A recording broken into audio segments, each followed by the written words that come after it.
વડોદરાની MS યુનિવર્સિટીમાં પ્રધાનમંત્રી નરેન્દ્ર મોદીની અપીલને અનુસરી દર સોમવારે નો વ્હીકલ ડેની શરૂઆત કરવામાં આવી। યુનિવર્સિટીના વાઇસ ચાન્સેલર પ્રોફેસર ભાલચંદ્ર ભાણાગે પોતાના સેક્રેટરી સાથે ઇલેક્ટ્રિક ટુ વ્હીલર પર પોલિંગ કરીને હેડ ઓફિસ પહોંચ્યા હતા, જ્યારે રજિસ્ટ્રાર કૃષ્ણરાજસિંહ ચુડાસમા પગપાળા યુનિવર્સિટી પહોંચ્યા હતા।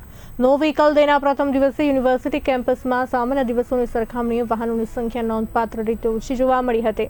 વાઇસ ચાન્સેલરે જણાવ્યું હતું કે પેટ્રોલ અને ડીઝલની બચત કરવી દરેક નાગરિકની જવાબદારી છે અને પર્યાવરણ સંરક્ષણ માટે આવા પ્રયાસો જરૂરી છે।